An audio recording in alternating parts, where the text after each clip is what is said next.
ಬೆಳಗಾಂ ಸಾರಿ ಮಹಾರಾಷ್ಟ್ರ ಉಪಮುಖ್ಯಮಂತ್ರಿ ಅಜಿತ್ ಪವಾರ್ 65 ವರ್ಷ ಪೂರೈಸಿತು ಮಹಾರಾಷ್ಟ್ರಕ್ಕೆ. ಬೆಳಗಾವಿ ಕಾರವಾರ ಮರಾಠಿ ಮಾತಾಡೋ ಜನ ನಮ್ಮ ಜೊತೆ ಇಲ್ವಲ್ಲ, ನಮಗೆ ಬೇಜಾರಾಗಿದೆ ಅಂತನ್ನಂತೆ ಅವನು. ಭ್ರಷ್ಟಾಚಾರದ ಆರೋಪದ ಮೇಲೆ ಸಿಕ್ಕಾಕೊಂಡು ಪಾರ್ಟಿಯಿಂದ ಪಾರ್ಟಿಗೆ ಆರ್ಬಿಟ್ಟು ಬಚಾವಾಗಿ ತಪ್ಪಿಸ್ಕೊಂಬಿಟ್ಟು ಜಂಪಿಂಗ್ ಸ್ಟಾರ್ ಪಾಪ ಜೀವನ ಪೂರ್ತಿ ನಿನಗೆಲ್ಲವನ್ನೂ ಕೊಟ್ಟಂಥ ಶರದ್ ಪವಾರ್ಗೆ ಗುಣ ಹಾಕಿದ ಗಿರಾಕಿ ನೀನು. ಇವರು ನಮಗೂ ಇದೆ ನಿಪ್ಪಾಣಿ ಪಕ್ಕದಲ್ಲಿರೋ ಬೆಳಗಾಂ ಪಕ್ಕದಲ್ಲಿರೋ ಕನ್ನಡ ಮಾತಾಡೋ ಪ್ರದೇಶಗಳಲ್ಲಿ ಸೇರಿಲ್ವಲ್ಲೋ ಅಂತ ನಮಗೂ ಇದೆ. ಸುಮ್ಮನೆ ಸದಾಕಾಲ ಬಾಯಿಗೆ ಹಾಕೊಂಡು ಓಡಾಡೋ ಅಂಥ ಗಿರಾಕಿಗಳೆಲ್ಲ ಮಾತಾಡ್ತಾರೆ ದೇಶ ವಿಚಾರ ಸುಮ್ಮನೆ. ಎಸ್ ಎಸ್ಎಸ್ಎಲ್ಸಿ ಪರೀಕ್ಷಾ ಫಲಿತಾಂಶ ಪ್ರಕಟವಾಯಿತು. ಈ ವರ್ಷ 66.14% ವಿದ್ಯಾರ್ಥಿಗಳು ಪಾಸ್ ಆಗಿದ್ದಾರೆ. ಇದು ಕಳೆದ ವರ್ಷಕ್ಕಿಂತ 8% ಜಾಸ್ತಿ. ದಕ್ಷಿಣ ಕನ್ನಡ 91.12%, ಉಡುಪಿ 89.96%, ಇನ್ನು ಉತ್ತರ ಕನ್ನಡ 83.19%, ಕಲಬುರಗಿ 42.43% ನೊಂದಿಗೆ ಕೊನೆ ಸ್ಥಾನದಲ್ಲಿದೆ. ಒಟ್ಟು 8,42,173 ವಿದ್ಯಾರ್ಥಿಗಳು ಪರೀಕ್ಷೆ ಬರೆದಿದ್ದು 5,24,984 ವಿದ್ಯಾರ್ಥಿಗಳು ಪಾಸ್ ಆಗಿದ್ದಾರೆ. ಅದರಲ್ಲಿ ಈ ವರ್ಷ 22 ವಿದ್ಯಾರ್ಥಿಗಳು 625ಕ್ಕೆ 625 ಅಂಕವನ್ನು ಪಡೆದಿದ್ದಾರೆ. ಬೆಂಗಳೂರಿನ ಯಶ್ ಪಬ್ಲಿಕ್ ಹೈಸ್ಕೂಲ್ನ ಧನಲಕ್ಷ್ಮಿಯ ತಂದೆ ಪಾನ್ ಶಾಪನ್ನು ನಡೆಸ್ತಾರೆ. ತುಂಬಾ ಕಷ್ಟಪಟ್ಟು ಮಗಳು ಓದಿ ಈ ಹಂತಕ್ಕೆ ಬಂದಿದ್ದಾಳೆ ಅಂತ ಖುಷಿಯನ್ನು ವ್ಯಕ್ತಪಡಿಸಿದ್ದಾರೆ. ಇನ್ನು 1 ಮಾರ್ಕ್ ಸಿಗದೆ 2ನೇ ಸ್ಥಾನಕ್ಕೆ ಹೋದಂತಹ ಮಿಥುನ್ ಭವಿಷ್ಯದಲ್ಲಿ ನಾನು ಯುಪಿ ಸಿಎಂ ಯೋಗಿ ಆದಿತ್ಯನಾಥ್ ರೀತಿ ರಾಜಕಾರಣಿ ಆಗಬೇಕು ಅಂತ ಆಸೆಯನ್ನು ವ್ಯಕ್ತಪಡಿಸಿದ್ದಾನೆ. ಇದರ ಮಧ್ಯೆ ಬಾಗಲಕೋಟೆಯಲ್ಲಿ 6 ವಿಷಯದಲ್ಲಿ ಮಗ ಫೇಲ್ ಆಗಿಬಿಟ್ಟಿದ್ದ. ತಂದೆ ತಾಯಿ ಆತನನ್ನ ಪ್ರಶ್ನೆ ಮಾಡದೆ ಆತನಿಗೆ ಕೇಕನ್ನು ಕತ್ತರಿಸಿ ಪರವಾಗಿಲ್ಲ, ಬೆಟರ್ ಲಕ್ ನೆಕ್ಸ್ಟ್ ಪರೀಕ್ಷೆಯಲ್ಲಿ ಬರ್ಕೋ, ಈಗ ಸದ್ಯಕ್ಕೆ ಚಿಂತೆಗೆ ಒಳಗಾಗಬೇಡ ಅಂತ ಹೇಳಿದ್ದಾರೆ. ಕಾರಣ ಇಷ್ಟೇ, ಅಭಿಷೇಕ್ 15 ತಿಂಗಳ ಮಗುವಾಗಿದ್ದಾಗ 2 ಪಾದ ಸುಟ್ಟು ನೆನಪಿನ ಶಕ್ತಿಯನ್ನು ಆತ ಕಳ್ಕೊಂಡ್ಬಿಟ್ಟಿದ್ದಂತೆ. ಖುಷಿ ಆಗ್ತಿದೆ ಸರ್. 625ಕ್ಕೆ 625 ಬರುತ್ತೆ ಅಂತ ಅಂದ್ಕೊಂಡಿದ್ದೆ. ನಮ್ಮ ಅಪ್ಪ ಅಮ್ಮನೂ ತುಂಬ ಕಷ್ಟಪಟ್ಟಿದ್ದಾರೆ, ಮತ್ತು ಟೀಚರ್ಸು ಅಷ್ಟೇ ಸರ್, ತುಂಬ ಅಂದರೆ ತುಂಬ ಹೆಲ್ಪ್ ಮಾಡಿದ್ದಾರೆ, ತುಂಬ ಸಪೋರ್ಟ್ ಮಾಡಿದ್ದಾರೆ, ಮತ್ತು ಬ್ಯಾಕ್ ಟು ಬ್ಯಾಕ್ ಎಕ್ಸಾಮ್ಸ್ ಕೂಡ ಇರ್ತಿತ್ತು. ಅದಕ್ಕೆ ಇವಾಗ ತುಂಬ ಖುಷಿ ಆಗ್ತಿದೆ ಸರ್. 624 ಮಾರ್ಕ್ಸ್ ಬಂದಿದೆ, ಒಂದೇ ಮಾರ್ಕ್ ಹೋಗಿರೋದು. ಸೊ ಖುಷಿ ಆಗ್ತಾ ಇದೆ. ಮುಂದೆ ನಾನು ಪೊಲಿಟಿಷಿಯನ್ ಆಗಬೇಕು ಅಂದ್ಕೊಂಡಿದ್ದೀನಿ. Role model Yogi Adityanath. So ಅವ್ರು ನೋಡಿದಾಗೆಲ್ಲ ಅವ್ರ ಥರನೇ ಆಗಬೇಕು ಅನಿಸುತ್ತೆ. ಫ್ರೆಂಡ್ಸ್ ಎಲ್ಲ ಕಾಲ್ ಮಾಡಿಬಿಟ್ಟು ಏನು ಫೇಲ್ ಆಗಿದೆಯಲ್ಲ ಅಂತ ಹೇಳಿ ತುಂಬಾ ಬೇಜಾರು ಮಾಡಿದ್ರು. ಅದಕ್ಕೆ ನಾನು ಇವತ್ತು ಅಳ್ತಾ ಕೂತಿದ್ದೆ. ಅಪ್ಪಾಜಿ ಇವತ್ತು ನನಗೆ ಗೊತ್ತಿಲ್ಲರೇ ಈ ರೀತಿ ಕೇಕ್ ತಂದು ತುಂಬಾನೇ ಖುಷಿ ಪಡ್ತಾ ಇದ್ದಾರೆ, ಸರ್ಪ್ರೈಸ್ ಕೊಡಿಸ್ತಾ ಇದ್ದಾರೆ. ತುಂಬಾನೇ ಖುಷಿ ಆಗ್ತಾ ಇದೆ. ನಾ ಇವತ್ತು ಎಕ್ಸಾಮ್ ಅಲ್ಲಿ ಫೇಲ್ ಆಗಿರ್ಬೋದು ಸರ್, ಬಟ್ ಲೈಫಲ್ಲಿ 101% ಹೇಳ್ತೀನಿ, ಖಂಡಿತ ಫೇಲ್ ಆಗಲ್ಲ. ನಾನು ಗೋಲ್ನ ಅಚೀವ್ ಮಾಡಿ ಚೋಳಚ್ಕೂಡ್ ಫ್ಯಾಮಿಲಿಯನ್ನ ತುಂಬಾ ಎತ್ತರದ ಮಟ್ಟಕ್ಕೆ ತಗೊಂಡು ಹೋಗ್ತೀನಿ. ವರ್ಷದಿಂದ ಕಾಲು ಸುಟ್ಕೊಂಡಿದ್ದ. ಅವ್ನಿಗೆ ಏನು ಕೊಟ್ಟರು ಮತ್ತೆ ಬೇರೆದೇ. ಈಗ ಚಾ ತೊಗೊಂಬಂದ್ರೆ ಕಾಫಿ ತರ್ತಿದ್ದ, 1 ತಾಸು ಬಿಟ್ಟು 1 ತಾಸಿಗೆ ಚೇಂಜ್ ಆಗ್ತಿದ್ದ ಅವನು. ಈಗ 10th ತನ ನಾವು 15 ವರ್ಷ ತನಕ ಓದಿದಾನಲ್ಲ, ನಮ್ಗೆ ಅದು ಖುಷಿ. ಬೋರ್ಡ್ ಎಕ್ಸಾಮ್ ಬರೀತಾನೆ ಇಲ್ಲೋ ಅಂತ ಡೌಟ್ ಇತ್ತು. 32% ಏನು ಮಾಡಲ್ಲ, ಅದು ಖುಷಿ ಅನಿಸೈತಿ. ನನ್ನ ಪ್ರಕಾರ ಇವತ್ತಿನ ಬೆಸ್ಟ್ ಸ್ಟೋರಿ ಯಾವ್ದು ಗೊತ್ತಾ? ಇದೇನೆ, ಇದ್ದೇ 625ಕ್ಕೆ 625 ಬರೋರು ಗ್ರೇಟ್ ಆದರೆ ಈ ಸ್ಟೋರಿ ಇದೆಯಲ್ಲ, ಇದು ಬೆಸ್ಟ್ ಸ್ಟೋರಿ. ದೀರ್ಘಕಾಲದ ನಂತರ ಪರೀಕ್ಷೆಗಳ ಫಲಿತಾಂಶ ಬರೋ ದಿನ ನಾನು ಅನುಭವಿಸಿರೋ ಸಂತೋಷದಲ್ಲಿ ಇದೊಂದು ಸ್ಟೋರಿ. ಬ್ರಿಲಿಯಂಟ್ರಿ ತಂದೆ ತಾಯಿಗಳು, ಮತ್ತು ಆ ಮಗು ಅದರಲ್ಲಿ ಯಾವ ಹಿಂಜರಿತವೂ ಇಲ್ಲದೆ ಅದನ್ನು ಆತ ಪ್ರಕಟ ಮಾಡ್ತಿರೋದು. ನೋ, ಯು ಆರ್ ಗ್ರೇಟ್ ಐಸೆ, ವೆರಿ ಗ್ರೇಟ್. ಯೋಗಿ ಆದಿತ್ಯನಾಥದ್ದು ಒಂದು ಸ್ವಲ್ಪ ನಂಗೊಂದು ಪ್ರಾಬ್ಲಮ್ ಇದೆ. ನೀನು ಆಗ್ಬೋದು ಬೇಡ ಅಂದಿಲ್ಲ, ಬಟ್ ಅದಕ್ಕೆ ಜೀವನದಲ್ಲಿ ಭಾಳ ತ್ಯಾಗ ಇದೆ, ಇನ್ಕ್ಲೂಡಿಂಗ್ ಒಬ್ಬನೇ ಇರಬೇಕು. ಅಲ್ಲ ನೋಡು, ಯೋಚನೆ ಮಾಡಿ. ಕಲಬುರಗಿ ಲಾಸ್ಟ್ ಅಂತ ಕೇಳಿಸ್ಕೊಂಡೆ, ಸುಮ್ಮನೆ ಕುತೂಹಲಕ್ಕೆ ನನಗೆ ಅನ್ನಿಸ್ತಾ ಇರೋದಿದು.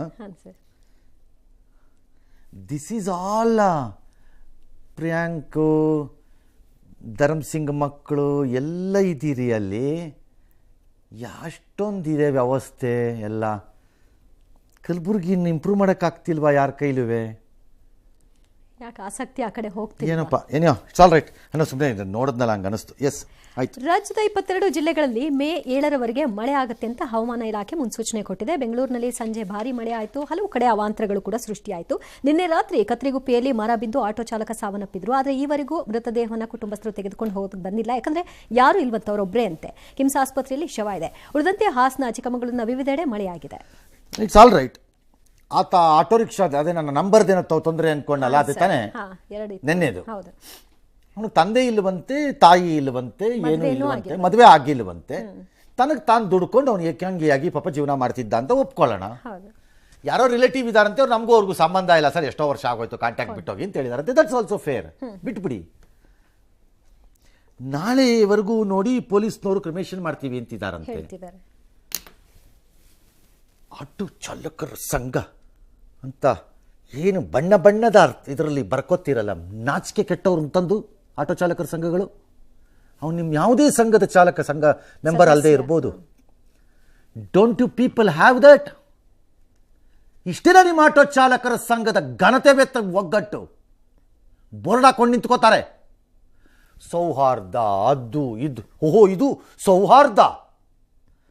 ನಿಮ್ಮ ಫ್ಯಾಮಿಲಿಯ ಒಬ್ಬ ಸತ್ತಿದ್ದಾನೆ ಅಂತಂದರೆ ಅವನಿಗೊಂದು ಗೌರವಯುತವಾಗಿ ಒಂದು ಕ್ರಿಮೇಷನ್ ಮಾಡ್ಸೋಕ್ಕಾಗಲ್ವ ನಿಮ್ಗಳ ಕೈಯಲ್ಲಿ? ಪೊಲೀಸ್ನವ್ರು ಮಾಡಬೇಕಾದ್ನ? ಥೂ. ಎಸ್, ಅಂಡರ್ವರ್ಡ್ನಿಂದ ನನಗೆ ಜೀವ ಬೆದರಿಕೆ ಬಂದಿದೆ ಅಂತ ಖಾದರ್ ಅವರು ಹೇಳಿದ್ದಾರೆ. ಮುಖ್ಯಮಂತ್ರಿಗಳು ಕೂಡ ತನಗೆ ಬೆದರಿಕೆ ಕರೆಗಳಿದೆ ಅಂತ ಹೇಳಿದ್ದಾರೆ. ಈ ಮಧ್ಯೆ ಚಾಮರಾಜನಗರ, ರಾಯಚೂರು ಡಿಸಿ ಕಚೇರಿ, ಮೈಸೂರು ಪೊಲೀಸ್ ಆಯುಕ್ತರ ಕಚೇರಿಗೆ ಹುಸಿ ಬಾಂಬ್ ಬೆದರಿಕೆ ಬಂತು. ಪರಿಶೀಲನೆಯನ್ನ ನಡೆಸಿದ್ರು. ನಂತರ ಇದು ಹುಸಿ ಬಾಂಬ್ ಅಂತ ಗೊತ್ತಾಗಿದೆ. ದೇವರ ಹಣೆ ಬರ ಎಲ್ಲಿ ಹುಟ್ಟಬೇಕು, ಎಲ್ಲಿ ಸಾಯ್ಬೇಕಂತ ಹೇಳಿ ಬರೆದಿದ್ದಾರೆ. ನೆಮ್ಮದಿಯಿಂದ ಸಾಯುವಂತ ಒಂದು ಪರಿಸ್ಥಿತಿ ದೇವರು ಒದಗಿಸಿಕೊಡ್ಲಿ ಅಂತ ನಾವೆಲ್ಲ ಪ್ರಾರ್ಥನೆ ಮಾಡ್ತಿದ್ದೇವೆ. ಕೆಲವೊಂದು ಸಂದರ್ಭದಲ್ಲಿ ಹಿಂದೆ ಬಹಳಷ್ಟು ಬಂದದ್ದೆಲ್ಲ ಇರ್ತದೆ, ಅಂಡರ್ ವರ್ಲ್ಡ್ ಅದಿದೆಲ್ಲ, ಅದಕ್ಕೆ ನಾವೇನು ಮಾನ್ಯತೆ ಕೊಡ್ಲಿಲ್ಲ. ಈಗ ನನಗೂ ಬೆದರಿಕೆ ಕರೆಗಳು ಬರ್ತವೆ, ಏನ್ ಮಾಡಕ್ಕಾಗಲ್ಲ. ಅದಕ್ಕೆ ಪೊಲೀಸ್ನವ್ರಿಗೆ ತಿಳಿಸಿದೀವಿ. ಯಾರು CM ಬರೋಕೆ CM ಏನು ಫೋನ್ ತಗೋತಾರ? ಅಟೆಂಡ್ ಮಾಡಲ್ಲ ಸರ್. ಅಲ್ಲ ಅಂತ ಅವರೇ ಫೋನ್ ತಗೋತಾರೆ, ಡೈರೆಕ್ಟಾಗಿ ಏನು ತಗೊಳ್ಳಲ್ಲ. ರಾಮಲಿಂಗಾರೆಡ್ಡಿ ಆದರೆ ಅವರೇ ತಗೋತಾರೆ. ಖಾದರ್ ತಗೋಬೋದು, ಗೊತ್ತಿಲ್ಲ, ಇರ್ಬೋದು. ಖಾದರ್ ಇನ್ನೇನು ಹೇಳಿದ್ದಾರೆ, SDPI PFI ಎಲ್ಲ ನನಗೆ ಹೆದರಿಸ್ತಾರೆ ಅಂತನೋ, ಅಥವಾ ಅವರಿಂದ ನನಗೆ ಸಮಸ್ಯೆ ಇದೆ ಅಂತ ಈ ಥರ ಎಲ್ಲ ಮಾತಾಡಿದ್ದಾರೆ ಅವರು. ಅದು ಅವ್ರಿಗೆ ಬಿಟ್ಟಿದ್ದು ಕ್ರಮ ತಗೊಳ್ಳಿ. CM ನನಗೆ ಆಶ್ಚರ್ಯ ಅಲ್ಲ, CM ಫೋನ್ ತಗೋತಾರ? ಯಾರೋ PAಗಳು ತಗೊಂಡು ಹೇಳಿರೋದು, ಸರ್ ಅವ್ನು ಯಾವನ ಕೋತಿ ಫೋನ್ ಮಾಡಿದ್ದ ಸರ್ ಅಂತ ಮೋಸ್ಟ್ಲಿ. Okay, all right. ಧೈರ್ಯ ಇದ್ರೆ ರಾಜೀನಾಮೆ ಕೊಟ್ಟು ಬಾ ಅಂದ್ಬಿಟ್ರಂತೆ ನಾಡು. ಅದಕ್ಕೆ ಇವರು ಸಚಿವ ಮತ್ತು ಶಾಸಕ ಈ ಬಸವನಗುಡಿ ಶಿವಾನಂದ ಪಾಟೀಲ್ ರಾಜೀನಾಮೆ ಕೊಟ್ಬಿಟ್ರಂತೆ. ಯಾರಿಗೆ? ಸ್ಪೀಕರ್ಗೆ. ನನ್ನ ರಾಜೀನಾಮೆ ಅಂಗೀಕರಿಸಿ ಷರತ್ತೆಲ್ಲ ಹಾಕಿದ್ರಂತೆ. ಈಗ ಅದಕ್ಕೆ ಯತ್ನಾಳೆ ಡ್ರಾಮಾ ಇದು ಸುಮ್ಮನೆ ಅವ್ನು ಅಂಗೀಕಾರ ಆಗಿ ಆಮೇಲೆ ನಾನು ಬರ್ತೀನಿ ನೋಡೋಣ ಇಬ್ರು ಫೈಟಿಂಗ್ ಅಂತೆಲ್ಲ ಬಿಟ್ಟಿದ್ದಾರೆ. ಇಬ್ಬರದು ಕೇಳಿಸ್ಕೊಳ್ಳಿ, ಬೋತ್ ಆರ್ ವೇಸ್ಟ್. ಅವ್ರು ಶುಕ್ರವಾರ ಡೆಡ್ಲೈನ್ ಕೊಟ್ಟಿದ್ದಾರೆ, ನಾನಲ್ಲ. ಈ ಶುಕ್ರವಾರ ಒಳಗಾಗಿ ನೀವು ರಾಜೀನಾಮೆ ಕೊಟ್ಟು ಸ್ವೀಕಾರ ಮಾಡದೇ ಇದ್ದರೆ ನಿಮ್ಮ ಅಪ್ಪನಿಗೆ ಹುಟ್ಟಿಲ್ಲ ಅನ್ನೋ ಭಾಷೆ ಮಾತನಾಡಿದ್ದಾರೆ. ಅದಕ್ಕೆ ನಾನು ಕೊಡಬೇಕಾಯ್ತು. ಅವ್ರು ರಿಸೈನ್ ಮಾಡಿ ಅವ್ರು ಯಾವುದು ಬಿಜಾಪುರ ಜಿಲ್ಲೆಯಲ್ಲಿ ಆಯ್ಕೆ ಮಾಡ್ಕೋತಾರೆ ಆ ಕ್ಷೇತ್ರಕ್ಕೆ ಹೋಗ್ತಾರೆ. ರಾಜೀನಾಮೆ ಅಂಗೀಕಾರ ಆಗಲಿಲ್ಲ ಅಲ್ಲಿಂದ ಹೇಳ್ತೀನಿ ಅವ್ರು ಕೂತ್ರ. ಸವಾಲೆಲ್ಲ ನಾನು ಕ್ಲಿಪ್ಪಿಂಗ್ ನೋಡ್ರಿ ಗುರ್ತಾಗ್ತದೆ. ಸುಮ್ಮನೆ ಅವ ಏನೋ ಕೊಟ್ಟಾನ ಅಂತ ಹೇಳಿ ಕಾಟಾಚಾರಕ್ಕೆ ಅವ್ನ ಪತ್ರ ನೋಡಿಬಿಟ್ರೆ ಸಾಕು, ಆಗೋದೇ ಇಲ್ಲ ಅದು. ಏನು ಇವು ಖಾದರ್ ಅವ್ರದ್ದು ಅಂಗೀಕಾರ ಮಾಡ್ತಾರನ್ರಿ ಸ್ವೀಕಾರ. ಇವ್ರು ಸವಾಲು ಹಾಕಿದ್ದನ್ನು ಅವ್ರು ಅಷ್ಟು ಸೀರಿಯಸ್ ಆಗಿ ತಗೋಬಾರ್ದಿತ್ತು. ಎರಡನೇದು ತೊಗೊಂಡಿದ್ದೀರಿ, ತಗೊಂಡ ಮೇಲೆ ನೀವು ಬರೆದಿದ್ದ ಕಾಗದ ಹಂಗಲ್ಲ ಅದು. ನೀವು ಹಂಗೆ ಕಾಗದ ಬರೆದ್ರೆ ರಾಜೀನಾಮೆ ಆಗಲ್ಲ ಅದು.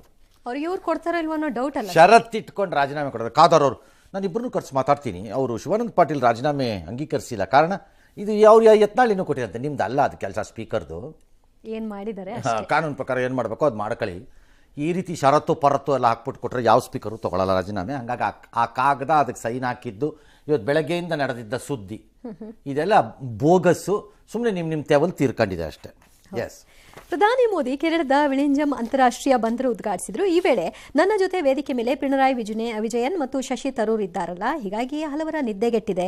ಸ್ವಾಗತಿಸೋಕು ಕೂಡ ಏರ್ಪೋರ್ಟ್ಗೆ ಶಶಿ ತರೂರ್ ಬಂದಿದ್ರು ಅಂತ ನಗೆ ಚಟಾಕಿಯನ್ನು ಹಾರಿಸಿದ್ರು. ಶಶಿ ತರೂರ್ ಕೂಡ ಮುಗುಳ್ನಗೆಯ ಮೂಲಕ ಸಮ್ಮತಿನ ಸೂಚಿಸಿದ್ರು. ಅಂದಹಾಗೆ ವಿಳಿಂಜಂ ಅಂತಾರಾಷ್ಟ್ರೀಯ ಬಂದರು ಸುಮಾರು 8,867 ಕೋಟಿ ರೂಪಾಯಿ ವೆಚ್ಚದಲ್ಲಿ ನಿರ್ಮಾಣವಾಗಿದೆ. ಮತ್ತೊಂದು ಕಡೆ ಆಂಧ್ರಪ್ರದೇಶದ ಹೊಸ ಗ್ರೀನ್ಫೀಲ್ಡ್ ರಾಜಧಾನಿ ಅಮರಾವತಿಗೂ ಪ್ರಧಾನಿ ಮೋದಿ ಶಂಕುಸ್ಥಾಪನೆಯನ್ನು ನೆರವೇರಿಸಿದ್ದಾರೆ. ಎರಡನೇ ಬಾರಿ. ಹಾಂ ಸರ್. आपको इंडी अलायंस के बहुत बड़े मजबूत पिलर है, यहां शशि थरूर भी बैठे हैं, और आज का ये इवेंट कई लोगों की नींद हराम कर देगा. कल मैसेज चला गया जहां जा रहा था.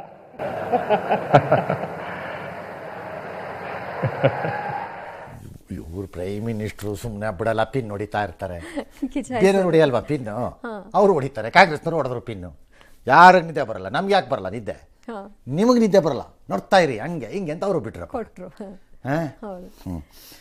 All right. ಬಟ್ ಒಂದು ಕಮ್ಯುನಿಸ್ಟು ಮತ್ತು ರೈಟಿಸ್ಟ್ ಅನ್ನಿಸ್ಕೊಳ್ಬೋದಾದ BJP ಇದು ಪ್ರೈಮ್ ಮಿನಿಸ್ಟ್ರು ಅಥವಾ ಇನ್ನವರೆಲ್ಲ ಒಂದು ವೇದಿಕೆಯಲ್ಲಿ ಕೂತ್ಕೊಂಡು ಒಂದು ಅಭಿವೃದ್ಧಿ ಕಾರ್ಯಕ್ಕೆ ಒಂದು ಶಂಕುಸ್ಥಾಪನೆ ಮಾಡೋದು, ಇನಾಗ್ರೇಷನ್ ಮಾಡೋದು ಮಾಡ್ತಾರಲ್ಲ, ಅದಿನ್ನೂ ಉಳ್ಕೊಂಡಿದೆಯಲ್ಲ ಸರ್.